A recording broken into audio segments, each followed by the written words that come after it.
કલ્પૂસ home ટેસ્ટમાં તમારું સ્વાગત છે। આજે આપણે બનાવશું સરસ એવું ગલકાનું શાક એક અલગ રીતે। તેના માટે મેં સરસ એવા આ રીતે કૂણા કૂણા ગલકા લઈ લીધા છે। પછી તેને આપણે ઉપરથી આ રીતે છાલનો ભાગ ઉતારી દઈશું અને સરસ એવા તેને આ રીતે ઝીણા ઝીણા ટુકડામાં કટ કરી લઈશું। ગલકાનું શાક જ્યારે ઉનાળામાં કોઈ શાકભાજી ન મળે ત્યારે સરસ એવું ખાવામાં લાગે છે।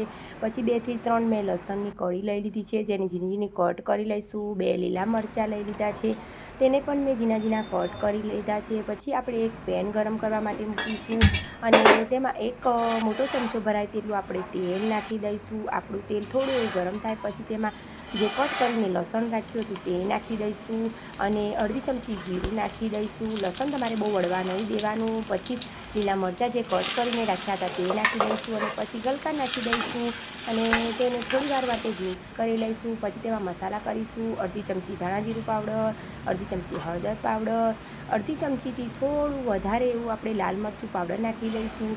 ગલકાનું શાક થોડું સ્પાઇસી હોય તો જ ખાવાની મજા આવે છે અને તેને ફરી સરસ એવું મિક્સ કરી લઈશું। મિક્સ કર્યા પછી આપણે તેમાં સ્વાદ પ્રમાણે મીઠું નાખી દઈશું। આ ગલકાનું શાક ખાવામાં ખૂબ ટેસ્ટી અને સરસ લાગે છે। તમે તેને રોટલી, રોટલા, ભાખરી જોડે ખાઈ શકો છો અને ખીચડી જોડે ખાવાની તો તેની અલગ જ મજા છે। પછી તેને આપણે ઢાંકીને થોડી વાર માટે થવા દઈશું।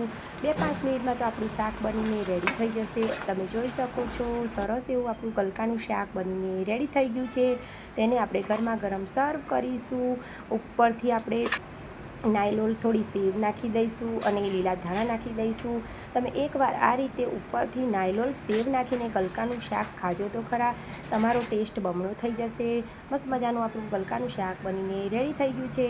તમને મારી આ રેસીપી ગમતી હોય તો મારી ચેનલ લાઈક કરજો, સબસ્ક્રાઈબ કરજો અને શેર કરજો। તમારો ધન્યવાદ। જય માતાજી।